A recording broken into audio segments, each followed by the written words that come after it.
Hello दोस्तों, आपका स्वागत है एक्टिव स्टडी में। दोस्तों आज हम बात करेंगे हिंदी के सेकंड पार्ट की। दोस्तों आपको पता होगा जो वीडियो का एग्जाम होने वाला है उसकी डेट आ चुकी है, ठीक है। तो हम लोग जल्दी से जल्दी अपना कोर्स कंप्लीट करेंगे दोस्तों। यहाँ से लगातार वीडियो में डालूंगा। चलिए स्टार्ट करते हैं। देखिए दोस्तों, देखिए पहले हम लोग देखेंगे विलोम शब्द, ठीक। तो विलोम में देखेंगे तो निश्चित का विलोम क्या होता है? विहित होता है। अब देख लेते हैं निश्चित मीन्स होता क्या है भाई।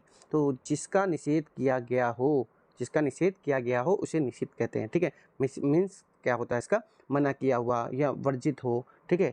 तो जिसका निषेध किया गया, जिसको मना किया गया हो वो निषिद्ध कहलाता है, ठीक है। इसी तरह विहित को देख लेते हैं। विहित का मतलब क्या होता है? विधि के अनुरूप होने वाला कार्य। जो भी विहित के अनुरूप हो रहा है कोई भी चीज़ तो वो विहित होगी, ठीक है। जिस नियमों के अनुसार, मीन्स नियमों के अनुसार होने वाला कार्य, ठीक है, तो वो विहित कहलाएगा। तो निश्चित का विलोम शब्द होता है विहित होता है। आपको ये चीज़ पता होनी चाहिए। चलिए बढ़ते हैं अगले क्वेश्चन की तरफ अपने। तो अगला मेरा विलोम शब्द है गौरव। गौरव मीन्स होता है, गौरव का विलोम होता है लाघव, ठीक है। ये गौरव देखिए गुरुता के भाव का भाव होता है, मैं बड़े होने का भाव बता रहा, ठीक है। और लाघव बता रहा लघुता का भाव बता रहा, ठीक है। तो आपको ये चीज़ पता होनी चाहिए। चलिए परोक्ष, परोक्ष का विलोम शब्द होता है प्रत्यक्ष, ठीक है। प्रत्यक्ष होता है। देख परोक्ष का मतलब हम लोग देख लेते हैं। परोक्ष मीन्स होता क्या है? तो परोक्ष जो आंखों के सामने ना हो उसे परोक्ष बोलते हैं। क्या बोलते हैं? जो आंखों के सामने ना हो उसे परोक्ष बोला जाता है, ठीक है। मीन्स आंखों से ओझल, एक सॉन्ग भी आया था इसके लिए, आंखों से ओझल वाला, ठीक है। चलिए अब प्रत्यक्ष का देख लेते हैं। मीन क्या होता है? जो आंखों के सामने हो वो उसे क्या बोलते हैं? प्रत्यक्ष बोलते हैं, ठीक। चलिए चौथा है, देखिए ह्रास। ह्रास का मीन्स होता है कमी। इसका विलोम शब्द क्या होगा? कमी का, ज़्यादा मतलब वृद्धि, ठीक। वृद्धि इसका क्या हो जाएगा? विलोम शब्द हो जाएगा। चलिए अब देख लेते हैं। पांचवा हमारा विलोम शब्द है मुखर। मुखर का विलोम शब्द क्या होता है? उल्टा क्या होता है? मौन होता है, ठीक है। अब मुखर मीन्स देख लेते हैं होता क्या है भाई। मुखर मीन्स होता क्या है? तो मुखर देखो, अधिक बोलने वाला जो होता है ना उसे मुखर बोला जाता है। अधिक बोलने वाले को मुखर बोला जाता है, ठीक है। मीन्स बातूनी, वाचाल। देखो वाचाल मीन्स भी ज़्यादा बोलने वाला होता है। अगर वाचाल ऑप्शन में दिया है ना, वाचाल का उल्टा क्या होगा? तो उसका आता है मूक होता है, ठीक है। मूक होता है। और देखिए मुखर का मौन होता है, ठीक। होता मीन एक ही है, मगर क्या होता है ना, कुछ शब्द हैं जैसे अधिक है तो अधिक का ज़्यादा, मतलब अधिक मीन्स कम, ठीक है। तो इस हिसाब से आपको बताना होता है आंसर, जो इसका मेल खाता हो वो चीज़, ठीक।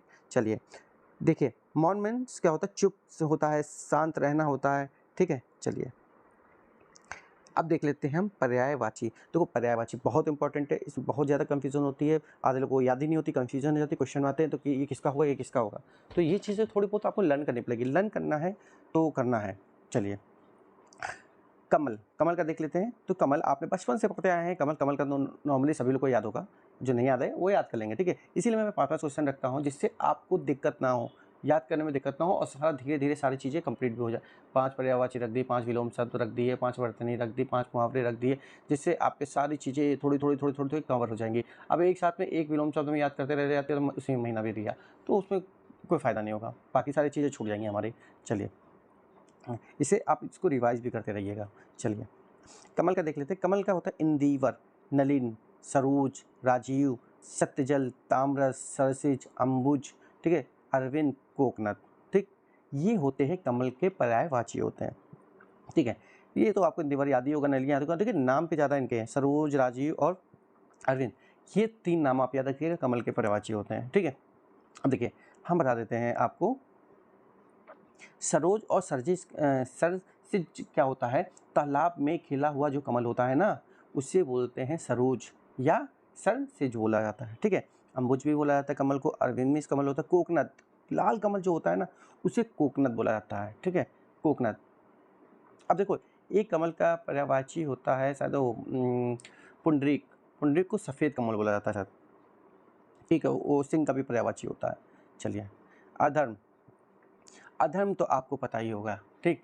मगर मुझे तो सारी चीज़ें लेके चलनी है जीरो से, ठीक। तो मुझे हर चीज़ छोटा छोटा बड़ा से बड़ा लेना हुआ है पर्यायवाची। चलिए अधर्म का होता है पाप, अनाचार, अपकर्म, अनीति, अन्याय। ये सब के सब अधर्म के पर्यायवाची हैं, ये आपको तो पता ही होगा। चलिए अमृत, अमृत का अमी, सोम, अमी, सुधा, पीयूष, ये अमृत के पर्यायवाची होते हैं। अगर ये आए तो बिल्कुल भी गलत मत करिएगा, आप रिवीजन करते रहिएगा।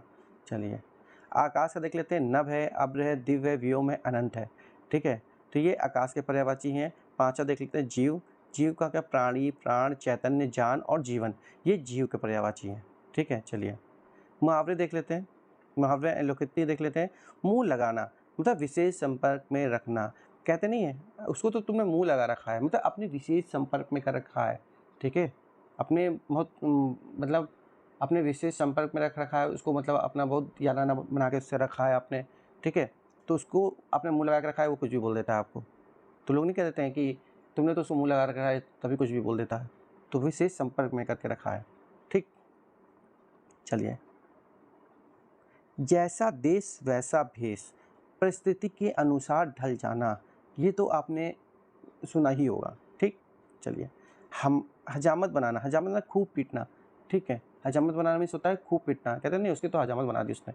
चलिए, जैसे नागनाथ वैसे सांपनाथ, दो अवगुणी जिसमें गुण ना हो, ठीक है, जिसमें गुण ना हो, व्यक्तियों का एक समान होना, ठीक है।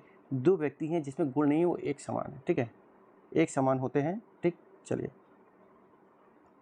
दो अवगुणी व्यक्तियों का एक समान होना, ठीक है। या मूंग और मसूर की दाल, अपनी औकात से बढ़कर बात करना, ठीक है। इसका मीन्स होता है, क्या होता है, अपनी औकात से बढ़कर बात करना। चलिए, अनेक शब्दों के लिए एक शब्द, ये गलत लिखा हुआ है, एक शब्द होगा, ठीक है यहाँ पे, तो एक शब्द कर लेना। चलिए, कंजूसी से धन व्यय करने वाला क्या कहलाता है, कृपण कहलाता है, ठीक, क्या कहलाता है, कृपण कहलाता है, ठीक, ये ध्यान रखिएगा। पर्वत की तलहटी, अब देखो तलहटी माने क्या होता है, पहाड़ के नीचे की भूमि होता है, क्या मतलब पर्वत के नीचे की भूमि को क्या ऐसा बोला जाता है, उपत्यका बोला जाता है। उपत्यका मन से होता है पर्वत के पास की भूमि जो होती है ना, उसे उपत्यका बोला जाता है, ठीक है। तो ये आपको पता होना चाहिए। ये इस मतलब ये अनेक शब्दों के लिए एक शब्द है ना, तो देखिए, तो पर्वत की तलहटी आ जाए तो आपको पता होना चाहिए इसके लिए एक शब्द क्या है, उपत्यका है। उपत्यका माने क्या है, पर्वत के पास की भूमि। चलिए, तीसरा देखते हैं हम।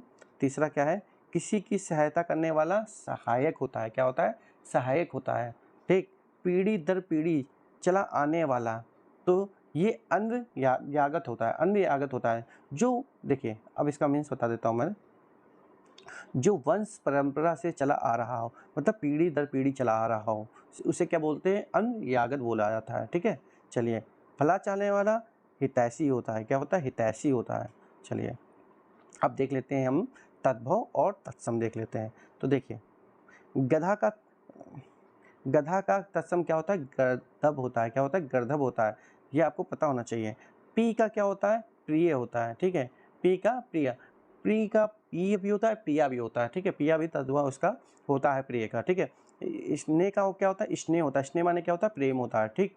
चलिए, पंख को देख लेते हैं। पंख का क्या होता है, पंख का तत्सम क्या होता है, तत्सम रूप हल्का संस्कृत का रूप होता है, ठीक है, वो संस्कृत के रूप होते हैं। तो पक्ष होता है, पीठ का पृष्ठ होता है, ठीक।